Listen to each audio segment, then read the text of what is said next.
Mahasiswa terobos kawat berduri saat unjuk rasa menolak kenaikan harga BBM di kawasan Patung Kuda Arjuna Wiwaha, Jakarta. 7 kapal perang dikerahkan untuk mengevakuasi bangkai pesawat milik TNI Angkatan Laut yang jatuh di perairan Barat Madura.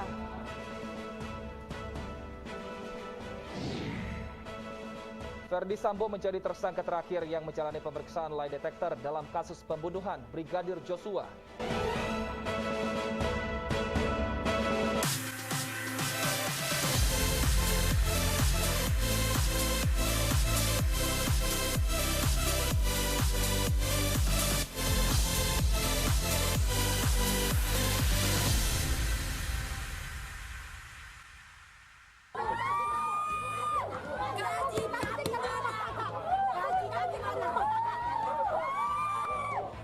Kericuhan terjadi saat eksekusi dilakukan petugas Satpol PP terhadap warga dari rumahnya di Desa Pertibi, Kabupaten Karo, Sumatera Utara.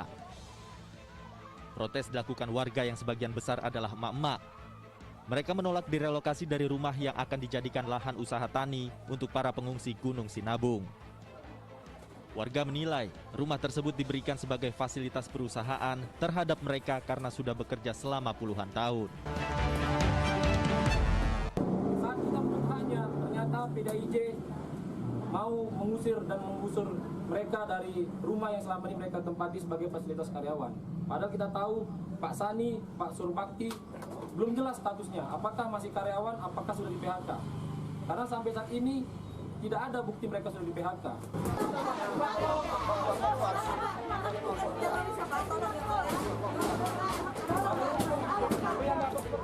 Mereka berharap pemerintah setempat mengkaji ulang kebijakan ini agar mereka tidak kehilangan mata pencaharian.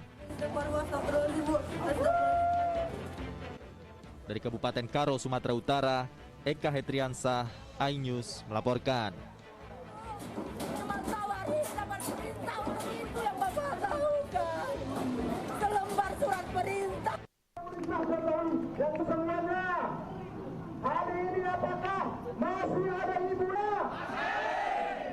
Mahasiswa yang berunjuk rasa di kawasan Patung Kuda Jalan Medan Merdeka Barat saling dorong dengan polisi yang berjaga. Mahasiswa memaksa untuk mendekat ke istana, namun diblokade kawat berduri. Masa aksi juga merobohkan separator pembatas yang telah dipasang sejak pagi hari. Hujan yang mengguyur Jakarta sejak pagi tadi tidak menyurutkan langkah pendemo untuk memprotes kenaikan harga BBM yang dinilai menyengsarakan rakyat.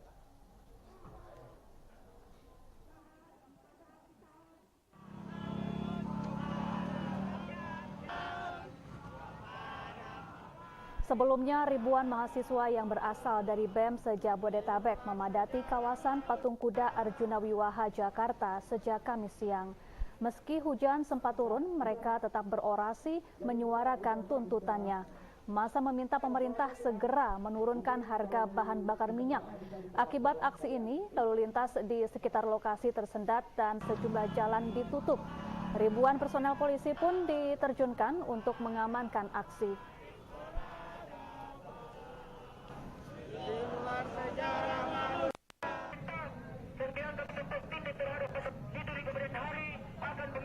Sambil membentangkan spanduk, mahasiswa dari Aliansi HMI Goa Raya berunjuk rasa di Jalan Sultan Alauddin, Makassar, Sulawesi Selatan.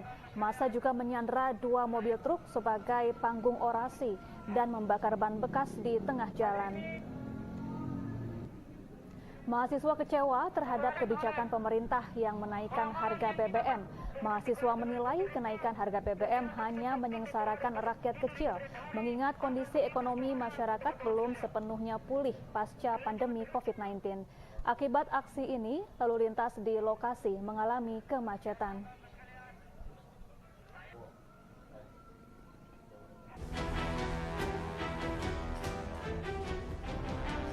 Sidang kode etik dan profesi terhadap AKP Dia Chandrawati digelar di gedung TNCC Divisi Propam Polri, Jakarta Selatan hari ini. Polri akan menghadirkan 4 orang saksi atas sidang etik mantan anak buah Kadif Propam Polri, Verdi Sambo. Persidangan ini dilakukan lantaran AKP Dia diduga telah melakukan pelanggaran profesi kategori sedang dalam proses penyidikan kasus tewasnya Brigadir Nofriansah Yosua Huta Barat atau Brigadir Joshua. Dalam persidangan kali ini, Kombes Rahmat Pamuji ditunjuk sebagai Ketua Komisi Sidang Etik terduga pelanggaran AKP Diah Chandrawati. Diperiksa karena ketidakprofesionalan di dalam melaksanakan tugas. Dan perlu rekan-rekan media ketahui bahwa pelaksanaan sidang KKEP terhadap AKP DC tidak ada kaitannya dengan obstruction of justice atau OOJ. Demikian yang bisa saya sampaikan kepada rekan-rekan media. Sebelumnya, Polri telah menetapkan 7 orang anggotanya terkait obstruction of justice dalam proses penyidikan tewasnya Brigadir Joshua. Tersangka Ferdi Sambo yang masuk dalam terduga merintangi penyidikan tersebut dituding berperan dalam penghilangan alat bukti berupa rekaman CCTV di sekitar rumah Ferdi Sambo di Duren 3, Jakarta Selatan. Ketujuh orang tersebut telah mendapatkan sanksi pemberhentian tidak dengan hormat dari keanggotaan Polri. Sementara Diah Chandrawati merupakan polwan pertama yang terseret sidang etik kasus ini. Tim iNews melaporkan.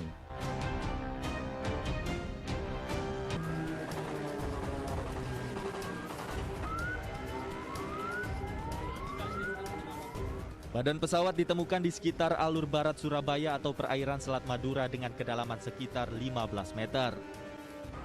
Kormada 2 mengerahkan 7 kapal perang di lokasi jatuhnya pesawat dengan tim penyelam pasukan Kopaska. Upaya pencarian ini dilakukan untuk pengangkatan badan pesawat. Pada proses saat ini adalah kita akan mengupayakan mengangkat pesawat tersebut. Di samping kami di sini ada juga kapal sebanyak KRI 7 kapal dan adanya 3 tim penyelam dan 2 tim Kopaska.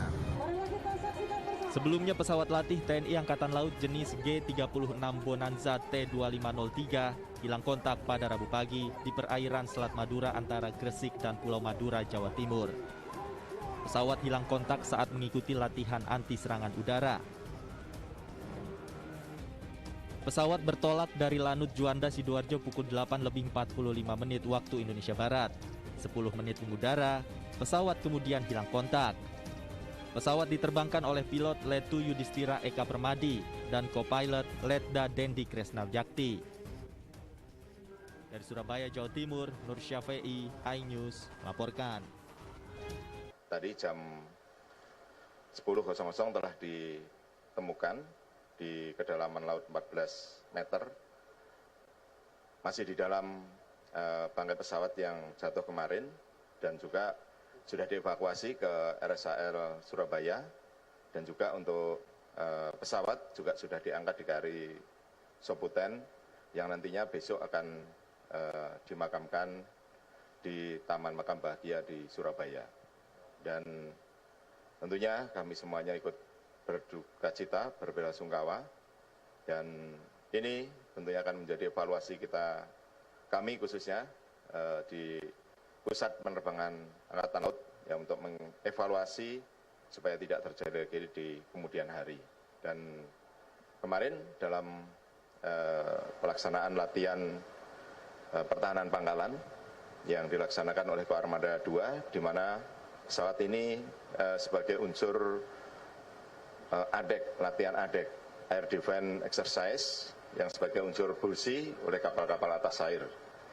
Sehingga ketika terjadi musibah, langsung organisasi dirubah dari latihan menjadi organisar dan dilaksanakan pencarian terhadap jatuhnya pesawat tersebut karena jatuhnya di laut, sehingga harus dilaksanakan pencarian.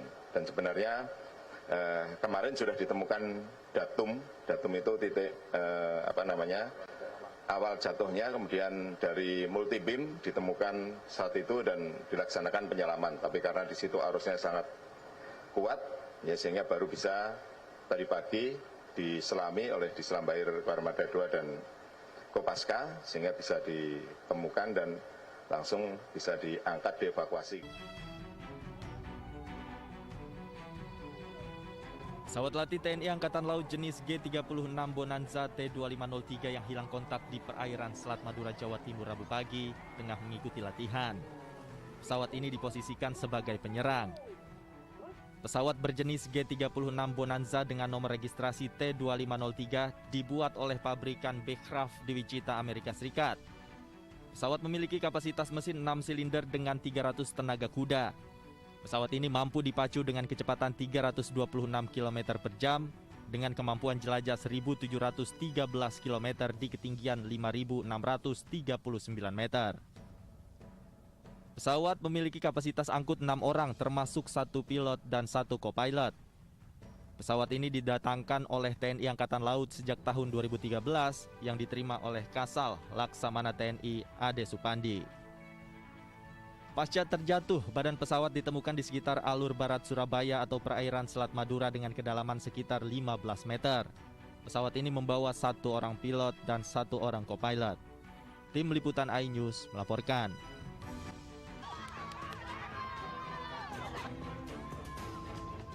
Massa yang terdiri dari sebagian besar emak-emak ini protes dan ingin menerobos masuk ke Pengadilan Negeri Kolaka Utara, Sulawesi Tenggara.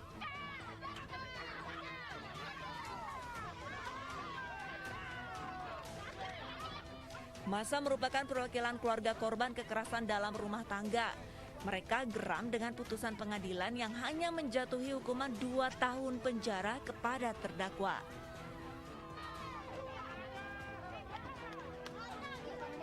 Keluarga korban meminta tersangka tetap dijatuhi 5 tahun penjara dan dipecat dari pegawai negeri sipil.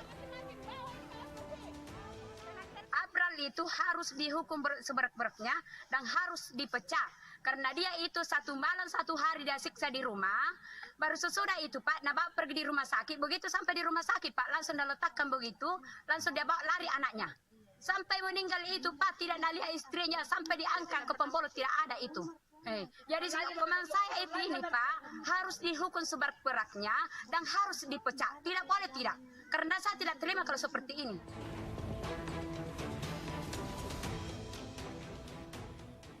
Sebelumnya, Hamira meninggal dibunuh suaminya sendiri di Desa Ponggiha Januari 2022 silam.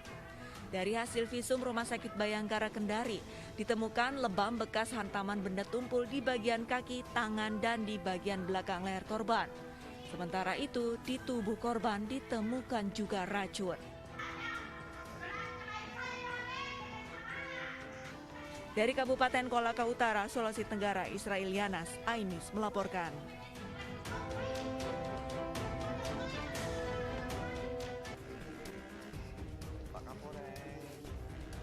Tim forensik Rumah Sakit Bayangkara Palembang menggelar otopsi jenazah AM di pemakaman TPU Sungai Selayur, Kalidoni, Palembang. Penyidik dari Polres Ponorogo dan ayah kandung korban ikut menyaksikan proses otopsi. Sementara itu, proses penyidikan kasus kematian santri Pondok Pesantren Gontor asal Palembang terus dilakukan. Polisi juga memburu 2 santri yang diduga sebagai pelaku. Kita melangkah yang pasti sudah posisi setia dan berdasarkan legal standing tadi, makanya kita membentuk tim yang tidak hanya terdiri dari 1 unit saja tetapi gabungan ini agar kita pun berbagi tugas karena kita tahu banyak pertanyaan, banyak tuntutan daripada masyarakat. Sebelumnya, santri kelas 5 atau setara kelas 11 SMA di Pondok Gontor 1 Ponorogo meninggal dunia. Jenazah dipulangkan ke Palembang pada 22 Agustus 2022 lalu. Ibu korban merasa curiga anaknya meninggal tidak wajar. Tim Liputan iNews melaporkan.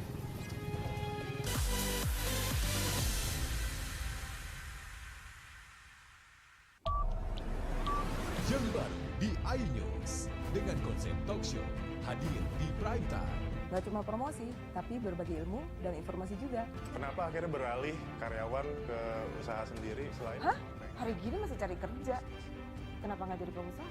Kita mendengar kisah-kisah sukses tadi. Mau jadi pengusaha sukses? Nonton deh Kata Sandi. Kata Sandi, hanya di iNews. Selamat malam pemirsa. Bapak sadar nggak menggantikan seorang menteri yang sangat populer? Ahmad Saroni mengatakan waktu saya gembel dulu. Seberapa gembel sih Anda dulu? Di Wuhan, apakah melakukan vaksin yang sama Pak? Benih loh. Yang sebelumnya dilarang untuk ditangkap sekarang. Jangan jadi pejabat untuk jadi orang kaya. Salam inspirasi. After Hours with Helmi Yahya setiap Jumat pukul 18.30 live hanya di iNews.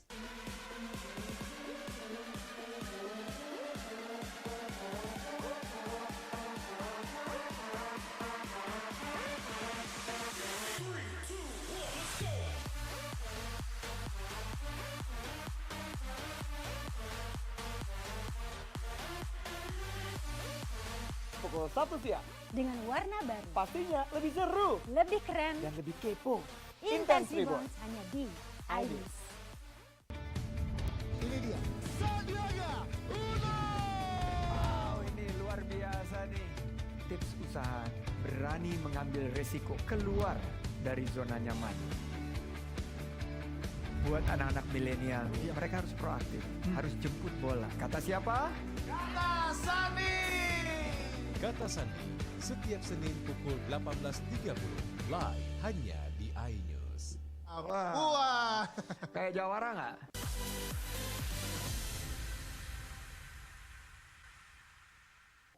Sekaligus dilakukan penahanan. Pada hari ini tanggal 8 September yang bersangkutan tadi rekan-rekan mengikuti tiba di Gedung Merah Putih. Karena tadi pagi tersangka berangkat dari Papua dengan salah satu maskapai penerbangan, kurang lebih sekitar 6 lewat 25 menit berangkat dari Papua. 8 lewat 25 menit dari Papua atau 06.25 Indonesia Barat.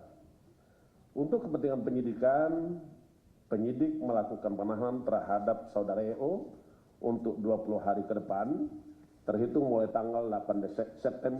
Sekitar tahun 2013, saudara EO yang berprofesi sebagai kontraktor sekaligus komisaris PT NKJ berkeinginan membuat atau membangun tempat ibadah berupa Gereja Kingwi di Kabupaten Mimika dengan anggaran senilai 126 miliar.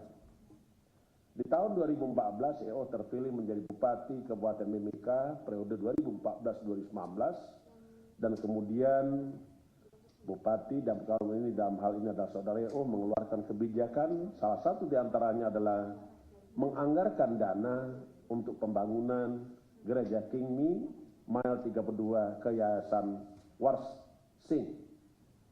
Kemudian tim anggaran pemerintah daerah Kabupaten Mimika sebagaimana perintah EO memasukkan anggaran dan pembangunan Gereja Kingmi Mile 32 sebesar 65 miliar dalam anggaran pemerintah Kabupaten Mimika tahun 2014.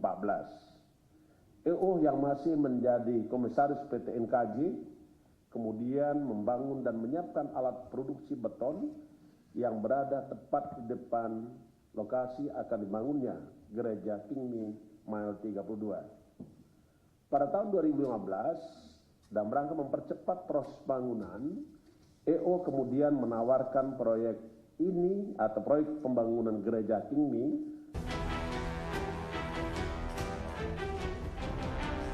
Sidang kode etik dan profesi terhadap AKP Dia Chandrawati digelar di Gedung TNCC Divisi Propampori, Jakarta Selatan hari ini. Polri akan menghadirkan 4 orang saksi atas sidang etik mantan anak buah Kadif Propampori Ferdi Sambo. Persidangan ini dilakukan lantaran AKP Dia diduga telah melakukan pelanggaran profesi kategori sedang dalam proses penyidikan kasus tewasnya Brigadir Nofriansah Yosua Huta Barat atau Brigadir Joshua. Dalam persidangan kali ini, Kombes Rahmat Pamuji ditunjuk sebagai Ketua Komisi Sidang Etik terduga pelanggaran AKP Dia Chandrawati. Diperiksa karena ketidakprofesionalan di dalam melaksanakan tugas dan perlu rekan-rekan media ketahui bahwa pelaksanaan sidang KKEP terhadap AKP DC tidak ada kaitannya dengan obstruction of justice atau OOJ. Demikian yang bisa saya sampaikan kepada rekan-rekan media. Sebelumnya, Polri telah menetapkan 7 orang anggotanya terkait obstruction of justice dalam proses penyidikan tewasnya Brigadir Joshua. Tersangka Ferdi Sambo yang masuk dalam terduga merintangi penyidikan tersebut dituding berperan dalam penghilangan alat bukti berupa rekaman CCTV di sekitar rumah Ferdi Sambo di Duren 3, Jakarta Selatan. Ketujuh orang tersebut telah mendapatkan sanksi pemberhentian tidak dengan hormat dari keanggotaan Polri. Sementara Dia Chandrawati merupakan polwan pertama yang terseret sidang etik kasus ini. Tim iNews melaporkan.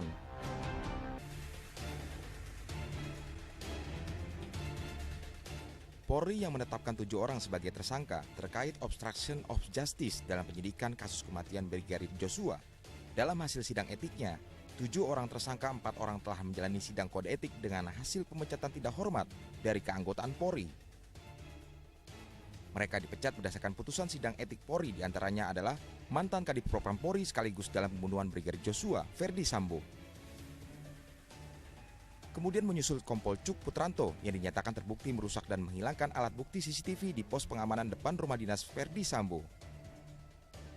Sehari kemudian Kompol Baikuni Wibowo juga dipecat karena ikut menyimpan dan merusak rekaman CCTV. Atas putusan etik ini, ketiganya mengajukan banding. Sementara itu terdapat 3 polisi lain yang diduga terlibat pelanggaran pidana obstruction of justice dan masih dalam penantian hasil sidang etiknya. Ketiganya adalah Brigjen Hendra Kurniawan, AKBP Arif Rahman, dan AKP Irfan Widianto. AKP Irfan Widianto sendiri dijadwalkan menjalani sidang etiknya yang digelar hari ini. Polisi pun telah menetapkan 7 orang tersangka terkait kasus dugaan merintangi penyidikan pembunuhan Brigadir Joshua. Selain itu, Polri juga telah menggelar sidang etiknya terhadap AKP Diah Chandrawati pada hari ini, polwan yang pertama terseret dalam skenario Ferdi Sambo. Tim Liputan iNews melaporkan.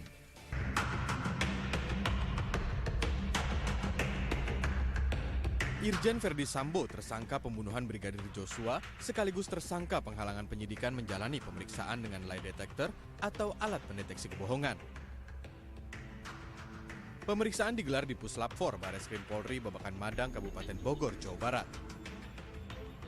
Lie detector atau uji poligraf sebelumnya juga dipakai untuk memeriksa 4 tersangka lain, yaitu Barada Richard Eliezer, Bribka Riki Rizal, Kuat Ma'ruf, dan Putri Chandrawati. Asisten rumah tangga Sambo bernama Susi juga diperiksa. Namun hasil pemeriksaan tidak disampaikan secara gamblang kepada publik. Hasil poligraf atau lie detector itu adalah pro justisia. Ya, itu juga konsumsinya penyidik. Dengan syarat tingkat akurasi 93%, maka itu pro justisia. Kalau di bawah 90% itu tidak masuk ke dalam ranah pro justisia. Kalau masuk ranah pro justisia berarti hasilnya diserahkan ke penyidik. Ya, penyidik yang berhak mengungkapkan kepada teman-teman, termasuk nanti penyidik juga akan menyampaikan ke persidangan. Karena poligraf tersebut bisa masuk dalam 184 KUHP, ya, alat bukti. Selain petunjuk juga masuk ke dalam keterangan ahli. Sementara sejumlah ahli hukum menjelaskan, pemeriksaan alat pendeteksi kebohongan tidak selalu bisa dijadikan alat bukti pidana, namun untuk meyakinkan para pemeriksa. Dan jika dimasukkan dalam persidangan, maka sebagai alat bukti keterangan ahli. Tim Liputan iNews melaporkan.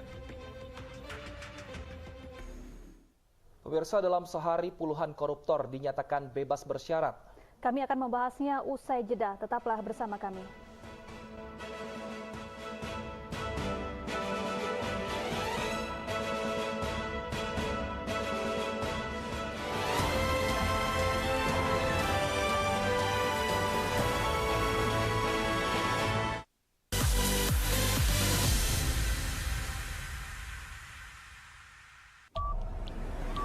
Yang baru di iNews dengan konsep talk show hadir di prime time. Nggak cuma promosi, tapi berbagi ilmu dan informasi juga. Kenapa akhirnya beralih karyawan ke usaha sendiri selain? Hah? Hari gini masih cari kerja. Kenapa nggak jadi pengusaha? Kita mendengar kisah-kisah sukses tadi. Mau jadi pengusaha sukses? Nonton deh Kata Sandi. Kata Sandi hanya di iNews.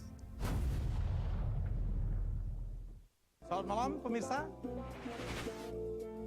Bapak sadar nggak menggantikan seorang menteri yang sangat populer? Ahmad Saroni mengatakan waktu saya gembel dulu. Seberapa gembel sih Anda dulu? Di Wuhan, apakah mereka menggunakan vaksin yang sama, Pak? Benih loh. Yang sebelumnya dilarang untuk ditangkap sekarang. Jangan jadi pejabat untuk jadi orang kaya. Salam inspirasi. After Hours with Helmi Yahya setiap Jumat pukul 18.30 live hanya di iNews.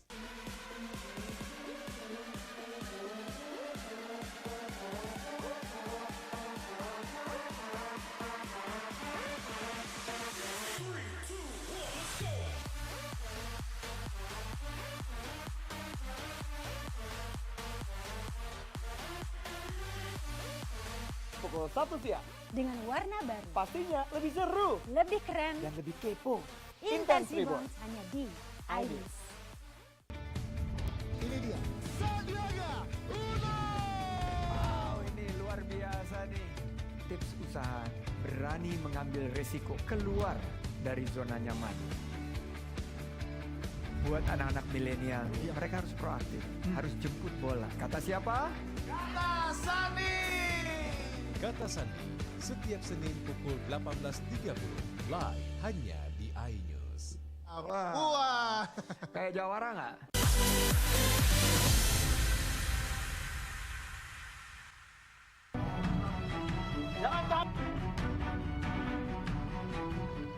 Eltinus Omaleng ditangkap penyidik KPK saat menghadiri rapat umum pemegang saham di sebuah hotel di kota Jayapura Rabu pagi. Sempat terjadi adu mulut antara Bupati Mimika dengan tim penyidik KPK yang hendak membawanya. Tetapi akhirnya Eltinus dibawa ke markas Komando Brimo Polda Papua. Bupati Mimika Eltinus Omaleng ditangkap KPK dengan dugaan penyelewengan anggaran pembangunan gereja Kimi di Mile 32 Mimika yang merugikan negara 160 miliar rupiah. Setelah penangkapan Eltinus, telah diperintahkan siaga penuh untuk mengantisipasi gangguan keamanan di Kabupaten Mimika. Kami berusaha juga nanti mengatur supaya tidak ada dampak lain karena proses penegakan hukum ini. Kami sudah memerintahkan kepada Kapolres Mimika untuk membangun komunikasi dengan tokoh-tokoh yang ada di Mimika, terus sekalian menyiapkan pengamanan supaya tidak ada terjadi hal-hal yang tidak diinginkan. Saya berharap masyarakat di Mimika juga bisa melihat dari kacamata hukum.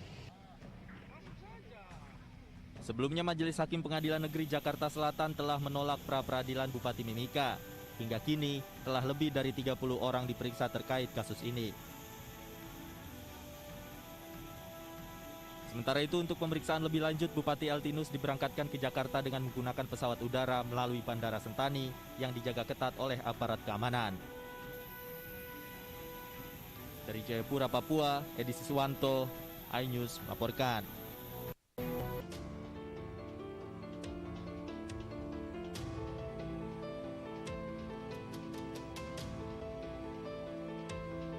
Direktorat Jenderal Pemasyarakatan Kementerian Hukum dan HAM merilis 23 narapidana kasus korupsi yang mendapat surat keputusan pembebasan bersyarat. Para koruptor ini resmi menghirup udara bebas sejak Selasa kemarin. Pembebasan bersyarat ini disebut-sebut telah sesuai dengan aturan perundang-undangan. Persyaratan itu berkelakuan baik, aktif dalam program pembinaan, dan secara waktu telah memenuhi persyaratan, sudah melewati 2/3 masa pidana atau minimal 9 bulan. Itu sudah memenuhi persyaratan semua. Syarat ini untuk siapa? Semua narapidana yang memenuhi persyaratan itu semuanya diberikan remisi. Jadi bukan hanya tipikor. Tipikor ini hanya sebagian kecil untuk diberikan remisi. Beberapa koruptor yang bebas bersyarat diantaranya mantan jaksa Pinangki Sirna Malasari. Pinangki telah dibui selama 2 tahun usai terbukti menjadi maklar kasus agar terpidana korupsi Joko Chandra bisa lolos dari hukuman penjara dengan mengajukan peninjauan kembali. Pinangki awalnya divonis 10 tahun penjara oleh Pengadilan Negeri Jakarta Pusat, namun kemudian vonis tersebut disunat Pengadilan Tinggi Jakarta menjadi 4 tahun penjara. Selain itu, mantan Gubernur Banten Ratu Atut Hosiah juga resmi keluar dari bui. Atut sebelumnya dipenjara 9 tahun akibat terjerat kasus suap Pilkada Lebak dan korupsi pengadaan alat kesehatan. Tak hanya Pinangki dan Atut, mantan Gubernur Jambi Zumi Zola juga resmi bebas bersyarat. Sebelumnya, Zumi mendekam di balik jeruji besi sejak 2018 lalu. Zumi Zola terbukti menerima gratifikasi dan memberi suap untuk memuluskan RAPBD Jambi. Mantan Menteri Agama sekaligus koruptor dana haji Surya Dharma Ali dan mantan Hakim Konstitusi penerima suap Patrialis Akbar juga mendapat keberuntungan bebas bersyarat. Mereka keluar dari Lapas Sukamiskin, Bandung, Jawa Barat sejak Selasa kemarin. Tim Liputan iNews melaporkan.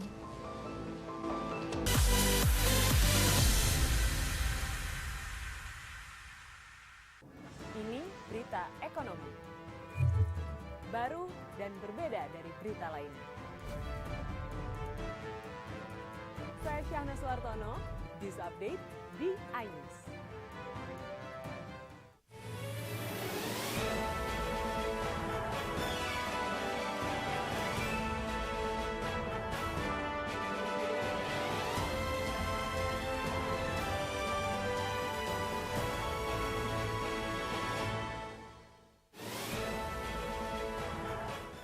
Demo kenaikan harga BBM berakhir ricuh.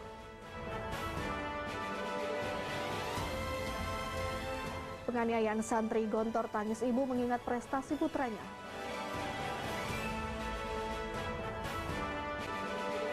Sriwijaya FC versus Semen Padang FC imbang 2-2.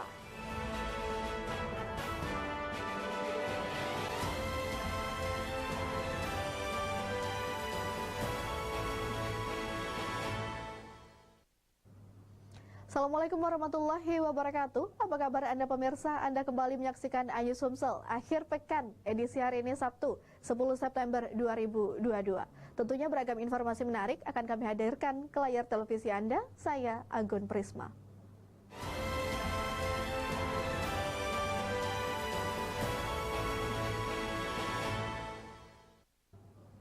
Kita awali informasi pertama, pemirsa. Demo penolakan kenaikan harga BBM di Palembang berakhir ricuh.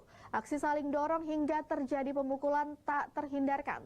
Para pendemo dibubarkan dan dipukul mundur oleh aparat kepolisian.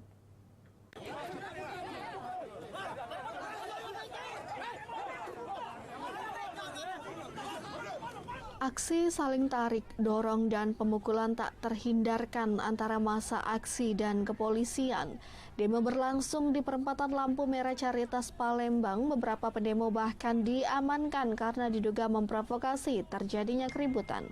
Ratusan massa dari Cipayung plus Sumatera Selatan dan Kota Palembang diamankan, dimasukkan ke dalam kendaraan milik Jatan Ras Polda Sumatera Selatan. Polisi juga mengamankan tongkat bambu dari tangan para pendemo karena dapat membahayakan. Sebelumnya, aksi damai terkait kenaikan BBM berlangsung damai. Aksi yang direncanakan berlangsung di kawasan kantor gubernur, namun digelar di perempatan lampu merah Jalan Jenderal Sudirman, Rumah Sakit Caritas. Kericuhan kembali terjadi saat para pendemo berusaha melindungi rekannya yang akan diamankan. Polisi kembali mengamankan beberapa pendemo, masa akhirnya mundur dari lampu merah Caritas Palembang hingga ke perempatan lampu merah Simpang Segi Pangkal. Tuntutan kami jelas, kami menolak dengan tegas kenaikan harga bahan pokok minyak. Jadi tempat chaos dikit sangat disayangkan tadi Bang ya? Ya, karena kita menduga itu ada oknum untuk chaos tersebut, karena kita tujuannya untuk aksi damai. Ketentuannya yang ada dan surat pemberitahuannya, kami memfasilitasi dan mengamankan adik-adik yang ingin menyampaikan pendapatnya, aspirasinya tentang kenaikan BBM, yaitu di kantor gubernur. Ternyata mereka melakukan kegiatannya di tempat yang lain, yang justru menimbulkan gangguan bagi masyarakat lain. Mereka Masa aksi akhirnya dibubarkan paksa oleh kepolisian. Para pendemo bubar setelah polisi menambah personil dari Brimopolda Sumatera Selatan. Dari Palembang, Firdaus, iNews melaporkan. Pemirsa, suasana duka masih menyelimuti Soimah dan suaminya. Setelah 2 pekan lebih, jenazah putra sulungnya Albar Mahdi, santri Pondok Pesantren Gontor Ponorogo, dimakamkan. Di mata kedua orang tua, almarhum merupakan anak yang berbakti dan berprestasi sejak sekolah dasar.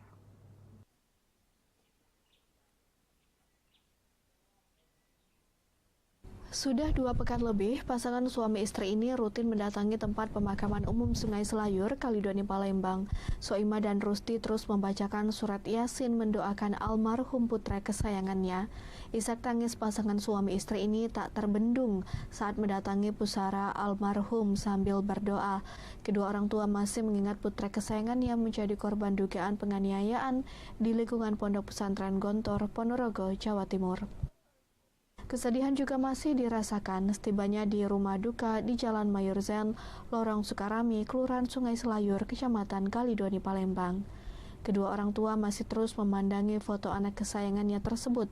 Almarhum Albar Mahdi, biasa dipanggil AA, merupakan anak pertama dari 3 bersaudara, pasangan Pasutri, Rusti, dan Soima.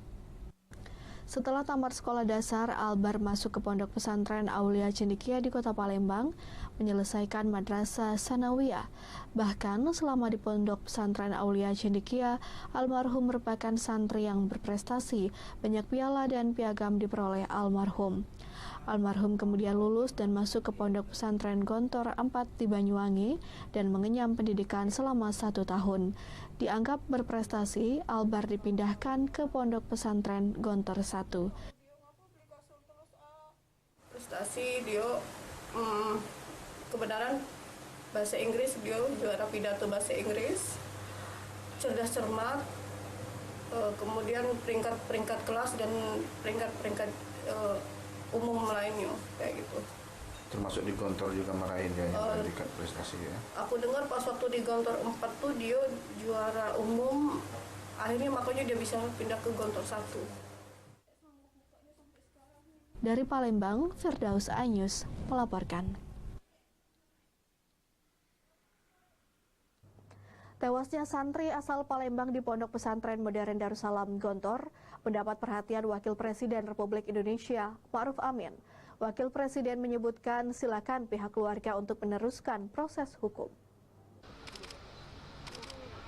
Dan selanjutnya kami mohon kepada Wakil Presiden. Saat melakukan kunjungan kerja, peletakan batu pertama pembangunan Masjid Babul Salam Sabil Barakah Bang Sumsel Babal, Ma'ruf Amin mengatakan mempersilahkan pihak keluarga untuk melakukan proses hukum. Ma'ruf Amin juga mengatakan kejadian tersebut tidak harus mendiskreditkan pondok pesantren. Pasalnya, pondok pesantren tempat mendidik anak agar berakhlak mulia. Pesantren memberikan ilmu agama dan menanamkan akhlak yang mulia. Sebenarnya mungkin saya sudah menyampaikan pertanyaan itu, tapi ya saya kira itu kalau memang ada dari pihak keluarga proses, saya kira bisa diproses ya.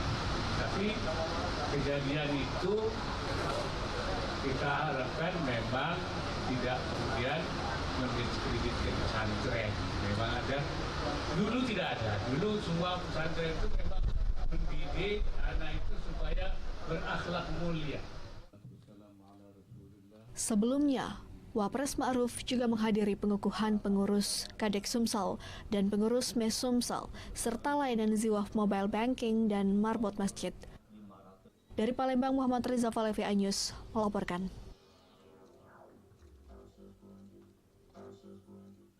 Kami akan hadir dengan informasi polisi memantau sejumlah SPBU. Tetaplah di Anyus Sumsel.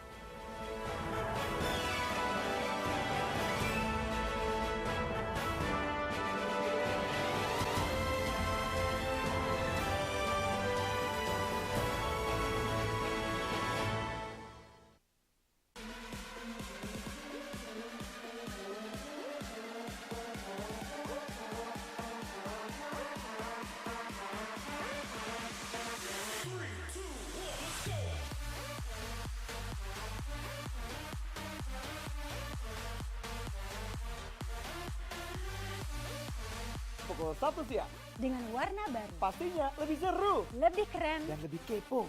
Intense Reborn hanya di iNews. Ini berita ekonomi. Baru dan berbeda dari berita lainnya. Saya Syahna Suartono, This Update di iNews. Yang baru di iNews dengan konsep talk show hadir di prime time. Gak cuma promosi, tapi berbagi ilmu dan informasi juga. Kenapa akhirnya beralih karyawan ke usaha sendiri selain? Hah? Hari gini masih cari kerja. Kenapa nggak jadi pengusaha? Kita mendengar kisah-kisah sukses tadi. Mau jadi pengusaha sukses? Nonton deh Kata Sandi. Kata Sandi, hanya di iNews. Selamat malam pemirsa. Bapak sadar nggak menggantikan seorang menteri yang sangat populer? Ahmad Saroni mengatakan waktu saya gembel dulu. Seberapa gembel sih Anda dulu? Di Wuhan, apakah mendapatkan vaksin yang sama, Pak? Benih loh. Yang sebelumnya dilarang untuk ditangkap sekarang. Jangan jadi pejabat untuk jadi orang kaya. Salam inspirasi. After Hours with Helmi Yahya, setiap Jumat pukul 18.30, live hanya di iNews.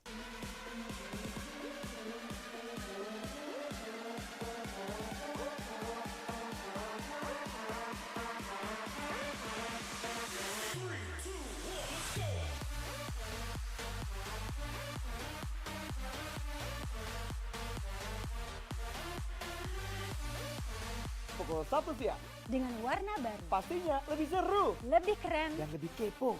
Intense Reborn hanya di iNews. Ini dia. Sandiaga Uno. Wow, ini luar biasa nih. Tips usaha, berani mengambil resiko, keluar dari zona nyaman. Buat anak-anak milenial, mereka harus proaktif, harus jemput bola. Kata siapa? Kata Sandi. Kata Sandi, setiap Senin pukul 18.30, live hanya di iNews. Wah. Kayak jawara nggak?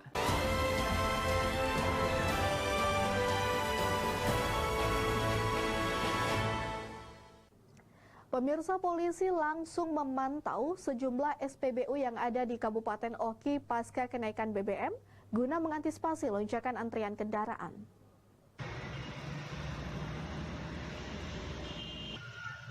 Pasca pemerintah pusat resmi menaikkan harga BBM, Polres Oki langsung menerjunkan personilnya untuk meninjau sejumlah SPBU yang ada di Kabupaten Oki, di antaranya di SPBU Kota Kayu Agung, kemudian SPBU di Jalan Lintas Timur Desa Celikah, dan SPBU Muara Baru.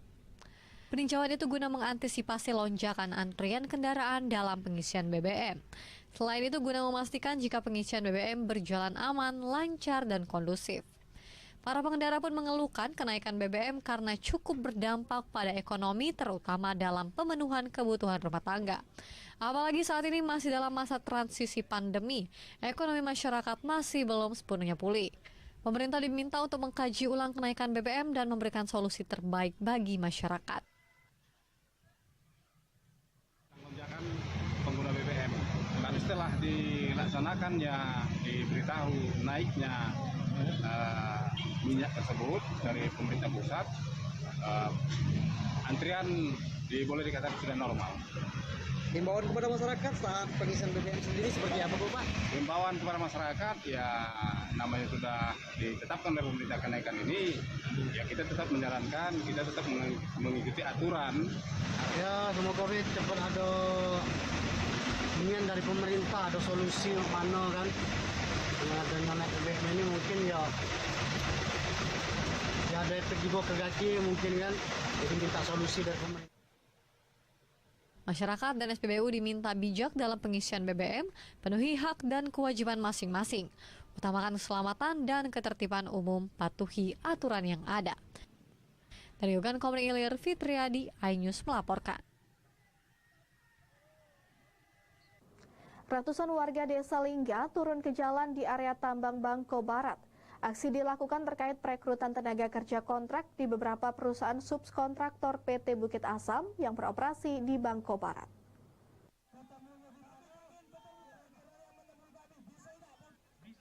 Berbekal spanduk serta pengeras suara, ratusan warga desa Lingga, Kecamatan Lawang Kidul melakukan aksi damai di akses jalan masuk area tambang Bangko Barat. Masa yang didominasi kaum muda ini meminta pihak PT Bukit Asam dan subkontraktor perusahaan memprioritaskan warga desa Lingga dalam rekrutmen tenaga kerja serta meminta penyaluran CSR di daerah mereka. Dalam unjuk rasa besar-besaran ini, ratusan masyarakat menyuarakan aspirasinya sebagai bentuk kekecewaan. Mereka berorasi secara bergantian di bawah pengawasan dari pihak kepolisian. Meskipun sedang berjalan aksi, akses masuk ke lokasi tambang tetap lancar. Koordinator aksi Ahmad Nangwi mengatakan surat perjanjian yang sudah lama ditandatangani perusahaan sejak tahun 1999 hingga kini belum direalisasikan. Selain itu, prioritas tenaga kerja sebanyak 50% termasuk dana CSR perusahaan dialokasikan 2,5% untuk masyarakat Desa Lingga RKA. minggu setelah ini akan kami kawal. Bentuk apapun itu kami akan lihat sampai di mana, sejauh mana hasilnya mengenai perekrutan tenaga kerja ini. Dan kami juga tadi sudah mengusulkan tidak melibatkan orang desa untuk perekrutan ini. Kami melalui camat dan saya sendiri sebagai ketua akan sebarkan ke korlap-korlap masing-masing. Setelah melakukan aksi sekitar 2 jam, perwakilan massa aksi mengikuti mediasi bersama PT Bukit Asam di Aula Pertemuan Desa Lingga. Mediasi sendiri dipimpin langsung oleh Kapolres Muara Enim, AKBP Aris Rusdianto, dan dihadiri General Manager Pertambangan PTBA Fenpri Sagara dan 20 orang perwakilan massa aksi. Bahwa akan dibentuk Pokja yang beranggotakan Pak Camat, kemudian para Kades ya, dan Kadus ya. Dan kalau yang di Desa Lingga itu ada Kadus ya, seperti itu. Pihak PTBA mengakui minimnya komunikasi menyebabkan aksi demonstrasi warga. Dari Muara Enim, Edwin Sasatria Anyus melaporkan. Kejaksaan Negeri Kabupaten Banyuasin menetapkan Kepala Desa Tanjung Menang Musi, Kecamatan Rantau Bayur, Banyuasin, Dardanella sebagai tersangka kasus korupsi dana desa tahun 2019-2020.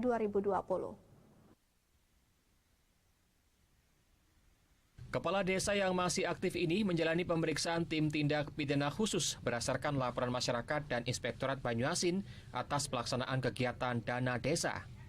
Kades Tanjung Menang Musi disangkakan melanggar pasal 2 ayat 1 pasal 3 Cungto pasal 18 Undang-Undang Nomor 20 Tahun 2001 Cungto pasal 31 Tahun 99 tentang pemberantasan tindak pidana korupsi. Modusnya tidak melaksanakan dengan baik atau sesuai dengan rancangan anggaran belanja terhadap realisasi pekerjaan pada anggaran 2019 sampai tahun 2020. Diperkirakan tersangka merugikan negara senilai 230 juta rupiah dari berbagai objek kegiatan fisik proyek dana desa dari tahun 2019 hingga 2020, berupa pembangunan jembatan desa, jalan usaha tani, pembangunan selos pasar, dan pekerjaan lain yang masih dalam pemeriksaan.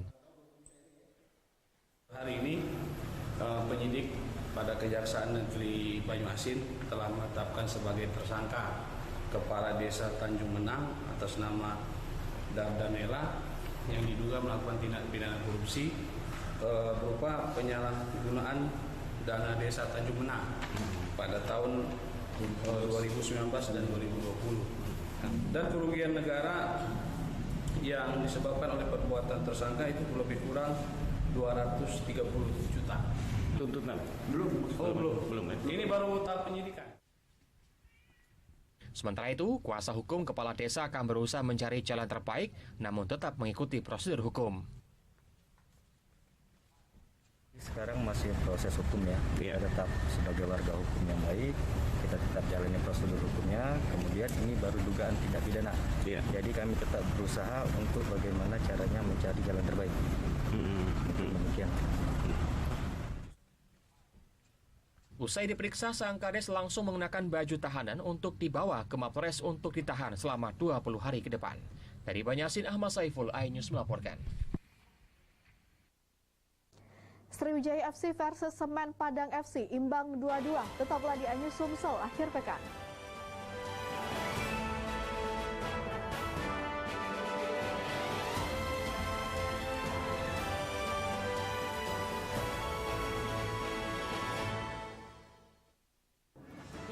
Berita ekonomi baru dan berbeda dari berita lainnya. Saya Syahna Suartono, News Update di iNews. Yang baru di iNews dengan konsep talk show hadir di prime time. Gak cuma promosi, tapi berbagi ilmu dan informasi juga. Kenapa akhirnya beralih karyawan ke usaha sendiri selain? Hah? Hari gini masih cari kerja. Kenapa nggak jadi pengusaha? Kita mendengar kisah-kisah sukses tadi. Mau jadi pengusaha sukses? Nonton deh Kata Sandi. Kata Sandi, hanya di iNews.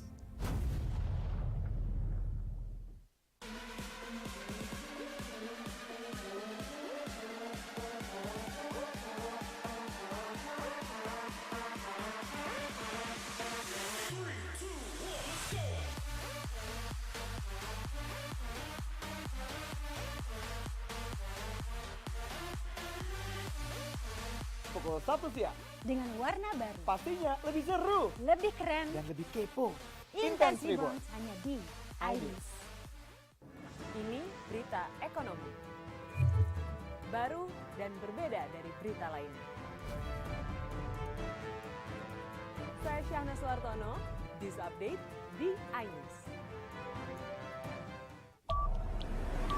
Yang baru di iNews dengan konsep talk show hadir di prime time. Gak cuma promosi, tapi berbagi ilmu dan informasi juga. Kenapa akhirnya beralih karyawan ke usaha sendiri selain? Hah? Hari gini masih cari kerja. Kenapa nggak jadi pengusaha? Kita mendengar kisah-kisah sukses tadi. Mau jadi pengusaha sukses? Nonton deh Kata Sandi. Kata Sandi hanya di iNews. Selamat malam pemirsa. Bapak sadar nggak menggantikan seorang menteri yang sangat populer? Ahmad Saroni mengatakan waktu saya gembel dulu. Seberapa gembel sih Anda dulu? Di Wuhan, apakah menggunakan vaksin yang sama, Pak? Benih loh. Yang sebelumnya dilarang untuk ditangkap sekarang. Jangan jadi pejabat untuk jadi orang kaya. Salam inspirasi. After Hours with Helmi Yahya setiap Jumat pukul 18.30 live hanya di iNews.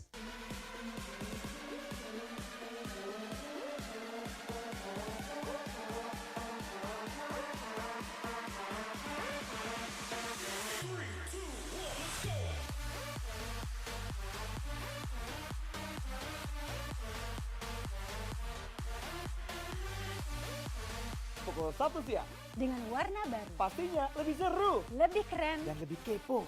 Intense Reborn hanya di iNews. Ini dia. Sandiaga Uno.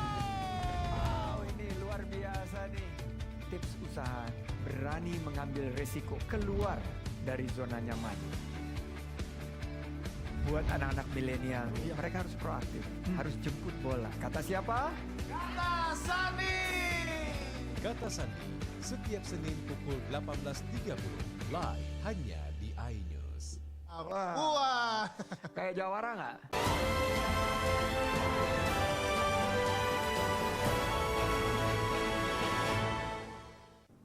Terima kasih pemirsa, Anda masih bersama kami di iNews Sumsel akhir pekan. Pemirsa, jalan sepanjang lebih dari 20 km yang menghubungkan lebih dari 5 desa di 2 kecamatan, tepatnya Jalan Lintas Trans Palembaca, kondisinya sangat memprihatinkan. Jika hujan, jalan akan berubah menjadi kubangan lumpur dengan diameter yang cukup besar.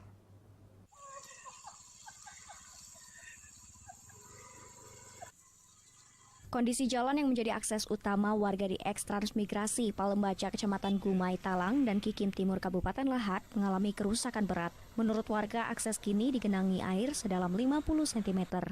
Jalan sepanjang 20 km itu hampir rusak keseluruhan. Sebagian besar kondisi jalan digenangi air hujan bercampur lumpur. Kondisi itu sangat menyulitkan pengendara saat melintas. Sebagian besar warga eks-transmigrasi Palembaca menggunakan jalan ini untuk beraktivitas sehari-hari maupun mengangkut hasil bumi. Ini jalan ini udah bertahun-tahun lah ini, Mas. Kayak inilah, tidak ada perubahan itu. Kalau nggak kami sekarang supir ini yang apa, ya itulah. Ya berapa kilo Pak jalan ini Pak? Kalau sekitar 20-an itu sampai ke Sependam tuh. Sampai Sependam ya? Iya. Tak pernah ada perubahan, aku rasa harus ada perhatian pemerintah ini. Saya pikir ini kurang layak ini Pak. Saya mohon dari pemerintah, mohon diperhatikan jalan seperti ini Pak. Masalahnya perjalanan tadi jadi kurang nyaman istilahnya. Terus perekonomian dari warga sini jadi terlambat karena Di sepanjang jalan terdapat sejumlah desa yang merupakan wilayah dari 2 kecamatan, yakni Kecamatan Gumai Talang dan Kecamatan Kikim Timur. Sejumlah fasilitas umum juga terdapat di dalam kawasan eks-transmigrasi ini, seperti puskesmas, pesantren, dan sekolah dari tingkat TK hingga SMA. Selain itu, ada juga perusahaan kelapa sawit di tengah kawasan ini. Dari Lahat, Bala Putra, iNews melaporkan. Sriwijaya FC gagal melanjutkan tren kemenangan pada laga pekan kedua babak penyisihan grup Barat Liga 2 tahun 2022. Laskar Wangkito ditahan imbang Semen Padang FC dengan skor 2-2 di Stadion Atletik Jakabaring Sport City Palembang. Inilah ekspresi para pemain dan supporter yang nyaris melihat Sriwijaya FC tumbang andai penalti tak diberikan wasit di masa injury time. Pada pertandingan bertajuk Derby Sumatera, Sriwijaya FC nyaris tumbang. Pada babak pertama, Amirul Mukminun dan kawan-kawan sempat tertinggal 2 gol.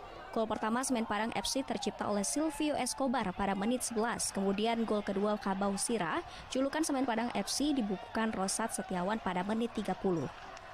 Beruntung Sriwijaya FC mampu menyamakan kedudukan pada babak kedua. Gol perdana Sriwijaya FC dibukukan penyerang tengah Guy Junior. Pemain naturalisasi ini kembali mencetak gol pada masa injury time tepatnya pada menit 90 ditambah 5 lewat tendangan penalti. Skor 2-2 tidak berubah hingga wasit Ferry Permana meniupkan peluit terakhir. Kedua pelatih kesebelasan kecewa dan skor imbang ini.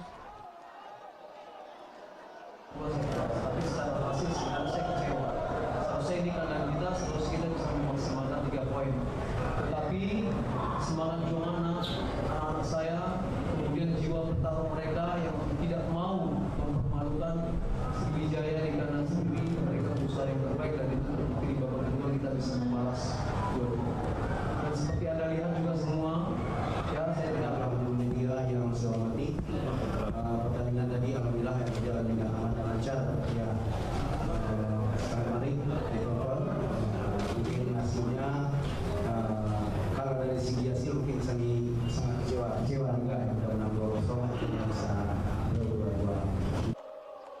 Di akhir pekan ini Sriwijaya FC bertandang ke Sumatera Utara dan menghadapi PSDS, Deli Serdang dan PSMS Medan. Dari Palembang, Bambang Irawan, iNews melaporkan.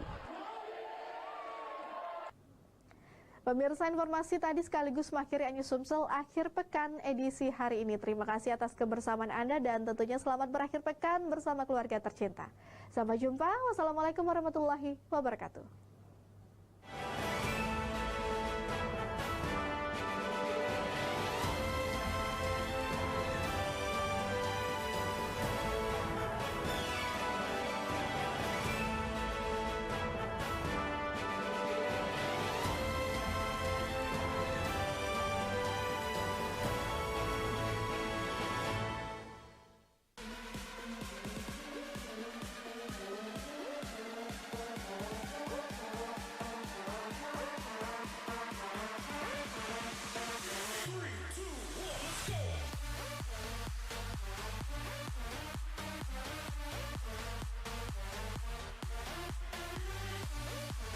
Pukul 1 siang.